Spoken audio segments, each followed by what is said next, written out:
के मुख से एक नीले रंग की ज्योति निकली और सभी के देखते देखते वो आकाश में विद्यमान हो गई। वो ज्योति आकाश में विद्यमान हो गई और जैसे वह नीले रंग की ज्योति विद्यमान हुई तैसे ब्रह्मा जी के भी शरीर से एक तेज ज्योति निकली और वह भी जाकर उसी नीले रंग की ज्योति में मिल गई।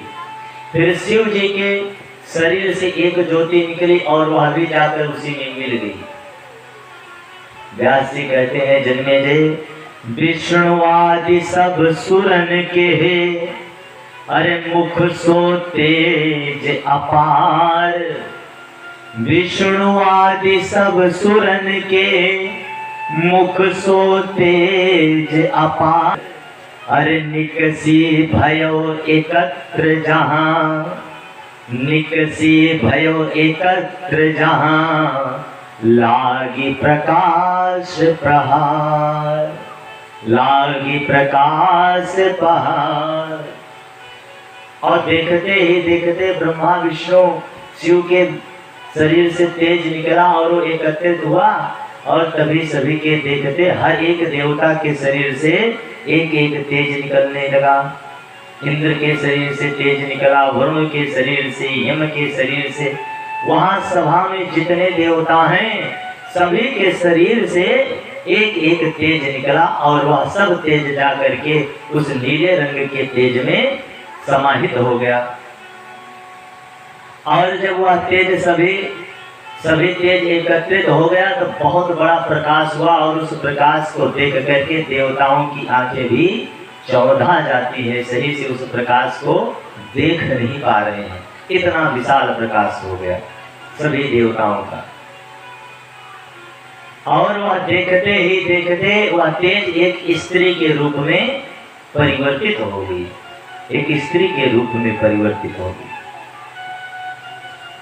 अब उस स्त्री का कौन सा अंग किस देवता के तेज से बना है? व्यास जी कहते हैं, सुनो। अरे शिव तेजस प्रगट्यो मुख मंडल, शिव तेजस प्रगट्यो मुख मंडल, केस भय यम तेज सकल मिली, केस भय यम तेज सकल मिली। भगवान शिव के तेज से उस स्त्री का सुंदर मुखमंडल निकला और यम देवता का जो तेज निकला था उससे उन स्त्री के वो स्त्री कौन है? बोले वही भगवती अभी बनी नहीं है, बन रही है। और उनके केस किसके तेज से बने? बोले यम देवता के तेज से उनके केस निर्मित हुए। अरे भुज भगवान विष्णु के अंशा, भुज भगवान विष्णु के अंशा, चंद्र तेज अंसन अवकंसा, चंद्र तेज अंसन अवकंसा। इंद्र भाग सो कटि परदेसा, इंद्र भाग सो कटि परदेस। वरुण तेज जंघोरु विशेषा, वरुण तेज जंघोरु विशेषा। श्रवण समीर तेज सो जाए, श्रवण समीर तेज सो जाए। असुरन तेज सब अंग सुहाए, सुरन तेज सब अंग सुहाए। एक एक अंग, एक एक माँ की अंग एक एक देवताओं की शक्ति से सम्मिलित हुआ। भगवान विष्णु के तेज से उन भगवती उन स्त्री की भुजाएं प्रकट हुई, चंद्र के तेज से स्तन प्रकट हुए, इंद्र के तेज से कटिभाग प्रकट हुआ, वरुण के तेज से जंघाएं प्रकट हुई। इस प्रकार से वह तेज मिलकर स्त्री के रूप में परिवर्तित हो गया। और जब उनको देखा तो लगे ये कौन है? तब तक भगवान ने कहा, किसने? नारायण ने। देखो देवताओं, हम जिस चीज की कल्पना ही कर रहे थे माँ भगवती ने मानो पूर्ण किया। ये साक्षात आदि शक्ति है, महालक्ष्मी है।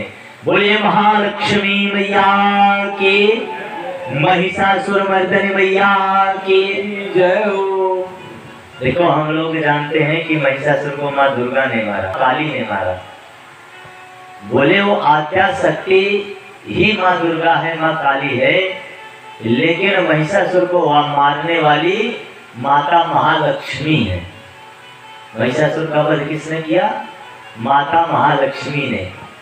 है तो महालक्ष्मी ही दुर्गा का स्वरूप, लेकिन जिस स्वरूप में महिषासुर का वध हुआ वो महालक्ष्मी का स्वरूप है।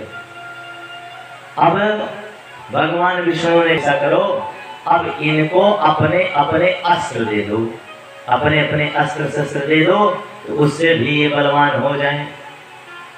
तो समस्त देवताओं ने अपने अपने अस्त्र उन देवी को प्रदान किया।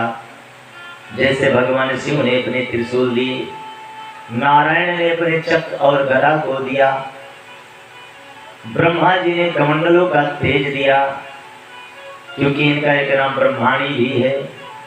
ब्रज दिया, वज्र दिया, यम देवता ने अपना पास दिया।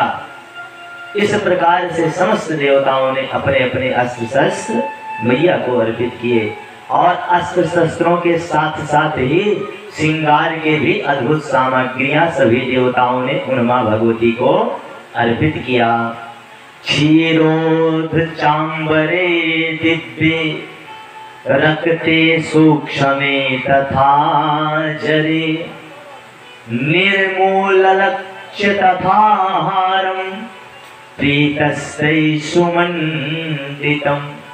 क्षीर सागर ने देवताओं का मनुष्यों सा स्वरूप धारण करके मैया को, उन भगवती को लाल रंग के 2 वस्त्र दिए, 2 हार दिया, 2 दिव्य कुंडल दिए। अरे शंभु दीन त्यहि शूल विशाला, अरे शंभु दीन त्यहि शूल विशाला, चक्र चक्र धर ईश कृपाला। शिव जी ने त्रिशूल दिया तो भगवान चक्रधर यानी नारायण ने चक्र प्रदान किया। अरे तब यम दीन दंडलय सादर, तब यम दीन दंडलय सादर, पास दीन जलनाथ गुणागर, पास दीन जलनाथ गुणागर। शंख वरुण पुनि शक्ति हुतासन, शंख वरुण पुनि शक्ति हुतासन। अरे भरी तरकस इसु पवन सरासन, भरी तरकस इसु पवन सरासन। वायु देवता ने ऐसा तरकस दिया जो सदैव भरा रहता है, कभी खाली नहीं होता है। बोले चाहे जितना बाण निकालो उसमें से निकलेगा, लेकिन खाली नहीं होगा। ऐसे तरकस बाणों से भरा हुआ वायु देवता ने दिया।